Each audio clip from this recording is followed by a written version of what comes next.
Bonjour Julien Aubert. Bonjour Frédéric Rivière. L'Assemblée nationale a adopté hier soir en première lecture le projet de loi qui autorise le gouvernement à recourir au pass sanitaire jusqu'à la fin du mois de juillet 2022. Vous êtes intervenu hier dans ce débat pour vous interroger sur la pertinence qu'il y aurait, je vous cite, à garder un régime dérogatoire du droit commun qui exclut des millions d'enfants d'associations sportives ou culturelles, qui suspend 15 000 soignants qui manquent à l'hôpital et qui fractionne la population alors que, disiez-vous, les chiffres épidémiques ne cessent de décroître, ce qui n'est d'ailleurs pas tout à fait juste puisqu'il y a une légère reprise, mais enfin, pour l'instant, c'est encore assez faible. La réponse était dans votre question. Pour vous, il ne fallait pas le faire. Non, pour moi, on peut effectivement considérer que nous ne sommes pas sortis de l'épidémie, même si à aucun moment une épidémie s'arrête de manière décrétée. Et en même temps, considérer du coup qu'on peut prolonger le dispositif, peut-être de 2 mois, histoire de voir comment se passe l'automne et l'hiver, mais pas pour autant donner un blanc-seing qui va jusqu'en juillet 2022 et qui fait semblant d'enjamber toute la vie démocratique. Mais permettre au gouvernement de recourir à cet outil, donc le pass sanitaire, en fonction de l'évolution justement de l'épidémie, est-ce que ça n'est pas une façon de lui permettre d'être réactif et de faire face rapidement en cas de besoin? Certains ont pris l'image de l'arme qu'on garde à la ceinture. Oui, mais c'est toujours l'argument derrière de l'efficacité. Alors c'est vrai que la démocratie, ça prend du temps. La démocratie, on a l'impression qu'on perd de l'énergie, mais la délibération collective, elle permet aussi d'éviter de faire des erreurs. Et ce n'est pas un sujet anodin, le pass sanitaire. C'est quelque chose qui vient tous les jours frapper des millions de Français qui sont obligés, pour des gestes de la vie quotidienne, de montrer leur état de santé. C'est quelque chose qui est exorbitant par rapport à à la vie de tous les jours. Et donc, comme ça n'est pas anodin, je maintiens que le Parlement doit, tous les 2 mois, tous les 3 mois, redonner cette autorisation, que le gouvernement puisse venir expliquer, au regard de la situation épidémique, pourquoi le maintien de ce pass sanitaire reste nécessaire, en rappelant que le pass sanitaire ne protège d'aucune épidémie, c'est bien le vaccin. Et pendant qu'on débat du pass sanitaire, on ne débat pas de l'obligation vaccinale, du bilan coût-avantage du recours au vaccin, etc., etc. Vous pensez que l'obligation vaccinale aurait le mérite d'être plus claire et plus égalitaire, finalement? Je pense qu'elle aurait le mérite d'être plus claire, qu'elle permettrait d'avoir un débat scientifique et pas un débat de principe au Parlement.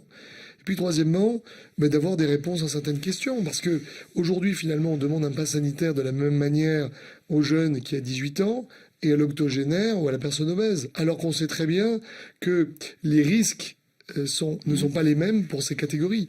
Hier, j'ai demandé au ministre de la Santé quel était le bilan coût-avantage pour les jeunes de moins de 18 ans. Il m'a renvoyé avec morgue au site de l'agence du médicament. Je suis allé regarder, je n'ai pas trouvé l'information. Il m'a renvoyé avec morgue à une page d'un document. Je me suis aperçu que c'était le bilan du vaccin Pfizer, ce qui signifie que, l'État n'a aucune donnée consolidée qui lui appartient en lui-même sur tous les vaccins. On est incapable de dire, voilà, sur tous les vaccins qui aujourd'hui sont, je dirais, distribués en France, voilà le bilan coût-avantage, effets secondaires et éventuellement létalité, ce qui est le cas du Pfizer. Il y a eu un cas de moins de 18 ans. Une nouvelle disposition a été introduite dans le texte à la demande du gouvernement. Elle permettra aux directeurs d'école et aux chefs d'établissement du second degré de connaître le statut vaccinal ou les résultats des tests de leurs élèves. L'objectif de cet amendement est, je cite, de faciliter l'organisation des campagnes de dépistage et de vaccination dans les établissements scolaires et d'organiser des conditions d'enseignement permettant de prévenir les risques de contamination du virus. Est-ce que vous y voyez une brèche dans le secret médical? Oui. Évidemment. Toujours cette pente de l'efficacité. Moi, je suis toujours, si vous voulez, surpris parce que dans d'autres domaines, moi, je me rappelle quand les maires disaient, voilà, nous souhaiterions connaître les fichiers S dans nos communes, on leur opposait, on disait, non, mais ça, on ne peut pas. Là, aucun débat sur l'efficacité. Par contre, sur une épidémie qui aujourd'hui fait 30 morts en moyenne par jour, voilà qu'on permet à certaines personnes tout à fait étrangères de connaître, d'ouvrir votre dossier de santé. Moi, je ne pense pas que ce soit la bonne manière de réconcilier les Français autour de la lutte contre cette épidémie. On attend toujours la réponse du gouvernement face à la flambée des prix de l'énergie. Baisse des taxes ou chèque énergie sont les 2 options apparemment qui sont à l'étude. Quelle solution a votre préférence? D'abord, un principe. Tout le surplus de recettes fiscales qui provient justement de cette hausse des prix de l'énergie et du produit mécanique lié aux taxes doit revenir aux Français.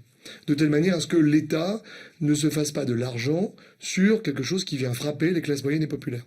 Une fois qu'on a parlé du principe, peu importe le mécanisme, pourvu qu'il soit juste. Il n'y a pas que les classes les plus modestes qui sont frappées par cette hausse du carburant. Il n'y a pas que les salariés. Le retraité, qui à la fin reste à vivre parfois de 80 ou 90 euros, il est aussi frappé. Je proposerai, dans le cadre de ce projet de loi de finances, un mécanisme consistant à dire que jusqu'à environ 2000 euros de revenus moyens, si la hausse je dirais, le surcoût énergétique représente plus de 1% de votre revenu, c'est-à-dire en gros sur 20 euros dans le cas d'espèce, eh bien dans ce cas-là, qu'on puisse ouvrir je dirais, des mécanismes d'aide de telle manière à amortir ce choc sur l'année. 4 débats entre les candidats à l'investiture des Républicains pour la présidentielle 2022 vont être organisés au mois de novembre. Il y en aura un par semaine. Le premier aura lieu le 8 novembre, le dernier le mardi 30. Était-ce bien nécessaire, puisque finalement le choix du candidat ne va pas se faire au cours d'une primaire, mais au cours d'un congrès qui sera réservé aux seuls militants en cours d'adhésion? Oui, mais le congrès, ça n'est pas un mode de départage, c'est un collège. C'est un collège, et comme vous avez plusieurs candidats, de facto, c'est ce qu'on pourrait appeler une primaire fermée.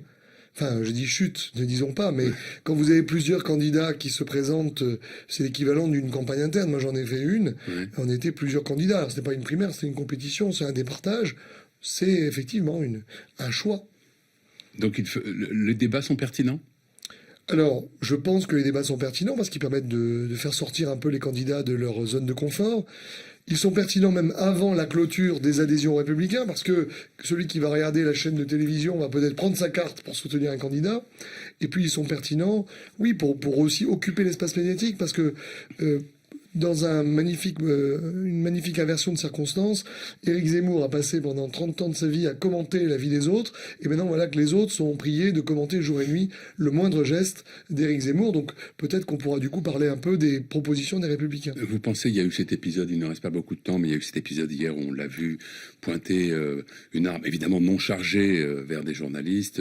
Marlène Schiappa s'est dit horrifiée, il l'a lui traité d'imbécile. Vous pensez qu'il y a une stratégie d'Éric Zemmour qui consiste à chercher par tous les moyens à faire parler de lui, à occuper l'espace médiatique tous les jours? Non, je pense pas. Je pense qu'il y a une forme d'obsession de la plupart des médias sur sa non-candidature, il a été maladroit, que voilà, moi j'ai appris dès l'âge de 4 ou 5 ans, même avec des armes en plastique, qu'on ne pointe pas une arme, même en plastique, même pas chargée sur quelqu'un.